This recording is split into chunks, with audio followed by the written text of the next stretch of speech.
Es cierto, siempre he sido nervioso, terriblemente nervioso. Pero ¿por qué afirman ustedes que estoy loco? La enfermedad había agudizado mis sentidos en vez de destruirlos, y mi oído era el más agudo de todos. Oía todo lo que puede oírse en la tierra y en el cielo. Muchas cosas oí en el infierno. ¿Cómo puedo estar loco entonces? Escuchen y observen con cuánta cordura, con cuánta tranquilidad les cuento mi historia. Me es imposible decir cómo aquella idea me entró en la cabeza por primera vez, pero una vez concebida me acosó noche y día. Yo no perseguía ningún propósito, ni tampoco estaba colérico. Quería mucho al viejo. Jamás me había hecho nada malo, su dinero no me interesaba.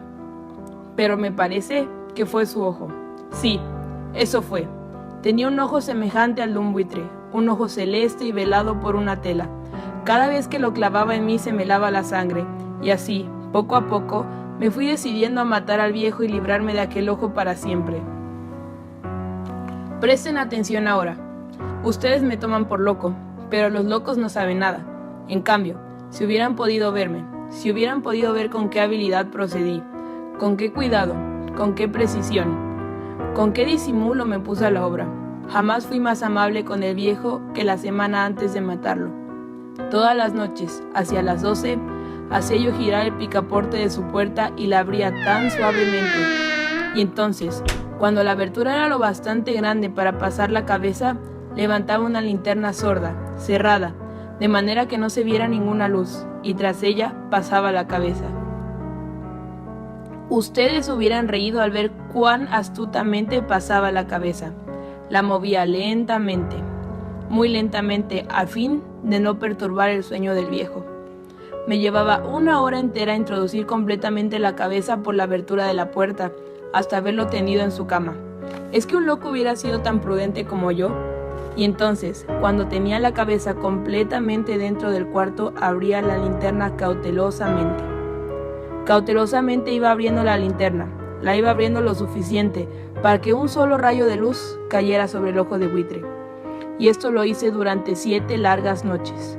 Cada noche, a las 12. Pero siempre encontré el ojo cerrado. Y por eso me era imposible cumplir mi obra, porque no era el viejo que me irritaba, sino el mal de ojo. Y por la mañana, apenas iniciado el día, entraba sin miedo en su habitación y le hablaba resueltamente, llamándolo por su nombre con voz cordial y preguntándole cómo había pasado la noche. Ya ven ustedes que tendría que haber sido un viejo muy astuto para sospechar que todas las noches, justamente a las 12, iba yo a mirarlo mientras dormía. Al llegar la 8ª noche, procedí con mayor cautela que de costumbre al abrir la puerta. El minutero de un reloj se mueve con más rapidez de lo que se movía mi mano. Jamás, antes de aquella noche, había sentido el alcance de mis facultades.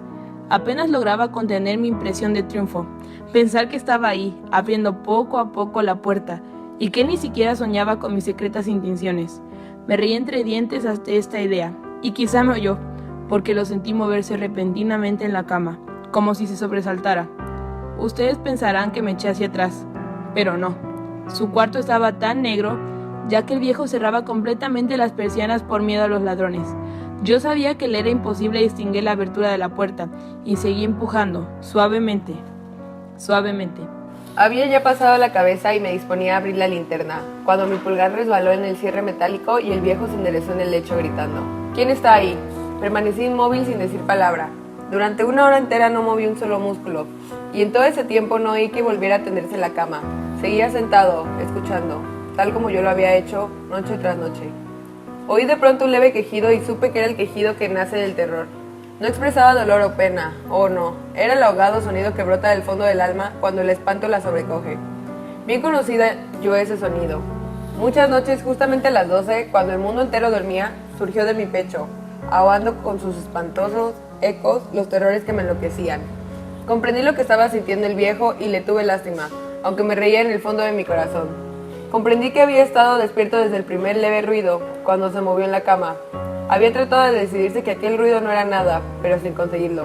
Pensaba, no es más que el viento en la chimenea o un grillo que chirrió una vez. Sí, había tratado de darse ánimo con esas suposiciones, pero todo era en vano. Todo era en vano porque la muerte se había aproximado a él, deslizándose furtiva y envolvía a su víctima. y la fúnebre influencia de aquella sombra imperceptible era la que lo movía a sentir, aunque no podía verla ni oírla, la presencia de mi cabeza dentro de la habitación. Después de haber esperado largo tiempo, con toda paciencia, sin oír que volviera a acostarse, resolví abrir una pequeñísima ranura en la linterna. Así lo hice. No pueden imaginarse ustedes con qué cuidado, con qué inmenso cuidado, hasta que un fino rayo de luz, semejante al hilo de la araña, brotó de la ranura y cayó de lleno sobre el ojo de buitre. Estaba abierto de par en par, y yo empecé a enfurecerme mientras lo miraba. Lo vi con toda claridad, de un azul apagado y con aquella horrible tela que me lava hasta el tuétano. Pero no podía ver nada de la cara o del cuerpo del viejo, pues, como movido por un instinto, había orientado el haz de luz exactamente hacia el punto maldito. ¿No les he dicho ya que lo que toman erradamente por locura es solo una excesiva agudeza de los sentidos? En aquel momento llegó a mis oídos un resonar apagado y presuroso, como el que podría ser un reloj envuelto en algodón. Aquel sonido también me era familiar. Era el latir del corazón del viejo. Aumentó aún más mi furia. Pero incluso entonces me contuve y seguí callado. Apenas si respiraba. Sostenía la linterna de modo de que no se moviera, tratando de mantener con toda la firmeza posible el haz de luz sobre el ojo. Entretanto, el infernal latir del corazón iba en aumento. Se hacía cada vez más rápido, cada vez más fuerte. El espanto del viejo tenía que ser terrible. ¿Me siguen ustedes con atención? Les he dicho que soy nervioso. Sí, lo soy. Y ahora, a medianoche, en el terrible silencio de aquella antigua casa, un resoñar tan extraño como aquel me llenó de un horror incontrolable. Sin embargo, me contuve todavía algunos minutos y permanecí inmóvil. Pero el latido crecía cada vez más fuerte. Me pareció que aquel corazón iba a estallar, y una nueva ansiedad se apoderó de mí.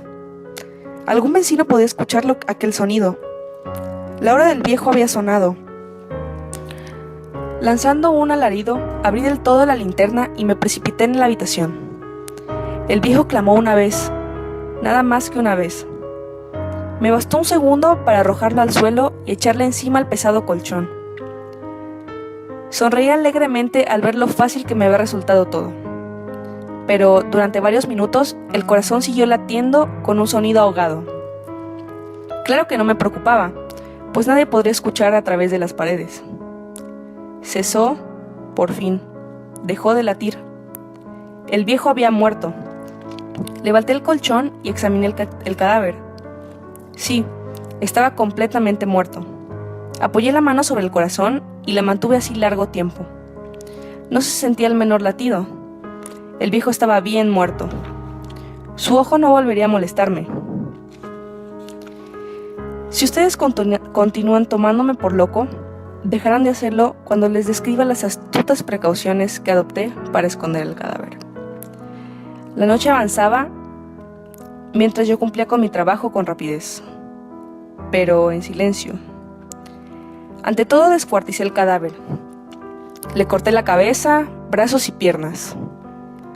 Levanté luego 3 planchas del piso y escondí los restos en el hueco. Volví a colocar los tablones con tanta amabilidad que ningún ojo humano, ni siquiera el suyo, hubiera podido advertir la menor diferencia. No había nada que lavar, ninguna mancha, ningún rastro de sangre. Yo era demasiado precavido para eso. Cuando hube terminado mi tarea, eran las 4 de la madrugada, pero seguía tan oscuro como a medianoche. En momentos en que se oían las campanadas de la hora, golpearon a la puerta de la calle. Acudí a abrir con toda tranquilidad, pues, ¿qué podía temer ahora?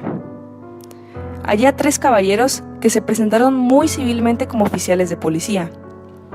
Durante la noche, un vecino había escuchado un alarido, por lo cual se sospechaba la posibilidad de algún atentado. Al recibir este informe, en el puesto de policía, habían comisionado a los 3 agentes para que registraran el lugar. Sonreí, pues. ¿Qué tenía que temer? Di la bienvenida a los oficiales y les expliqué que yo había lanzado aquel grito durante una pesadilla. Les hice saber que el viejo se había ausentado a la campaña. Llevé a los visitantes a recorrer la casa y los invité a que revisaran bien. Finalmente, acabé conduciéndolos a la habitación del muerto. Les mostré sus caudales intactos y cómo cada cosa se hallaba en su lugar. En el entusiasmo de mis confidencias traje sillas a la habitación y pedí a los 3 caballeros que descansaran allí de su fatiga, mientras yo mismo, con la audacia de mi perfecto triunfo, colocaba mi silla en el exacto punto bajo el cual reposaba el cadáver de mi víctima. Los oficiales se sentían satisfechos. Mis modales los habían convencido. Se sentaron y hablaron de cosas comunes, mientras yo les contaba con animación. Mas, al cabo de un rato, empecé a notar que me ponía pálido y deseé que se marcharan. Me dolía la cabeza y creía percibir un zumbido en los oídos, pero los policías continuaban sentados y charlando. El zumbido se hizo más intenso, seguía resonando y era cada vez más intenso. Hablé en voz muy alta para librarme de esa sensación, pero continuaba lo mismo y se iba haciendo cada vez más clara. Hasta que, al fin, me di cuenta de que aquel sonido no se producía dentro de mis oídos. Sin duda, debí de ponerme muy pálido, pero seguía hablando con creciente soltura y levantando mucho la voz. Empero, el sonido aumentaba. ¿Y qué podía hacer yo? Era un resonar apagado y presuroso, un sonido como el que podría ser un reloj envuelto en algodón. Yo jadeaba, tratando de recobrar el aliento, y sin embargo, los policías no habían oído nada. Hablé con mayor rapidez, pero el sonido crecía continuamente. Me puse en pie y discutí sobre insignificancias en voz muy alta y con violentas gesticulaciones. Pero el sonido crecía continuamente. ¿Por qué no se iban? Anduve de un lado a otro a grandes pasos, como si las observaciones de aquellos hombres me enfurecieran. Pero el sonido crecía continuamente. ¡Oh, Dios! ¿Qué podía hacer yo? Lancé espumarajos de rabia, maldije, juré, balanceando la silla sobre la cual me había sentado. Raspé con ellas las tablas del piso, pero el sonido sobrepujaba a todos los otros y crecía sin cesar. Y entre tanto, los hombres seguían charlando plácidamente y sonriendo. ¿Era posible que no oyeran? No, claro que oían y que sospechaban. Sabían y se estaban burlando de mi horror.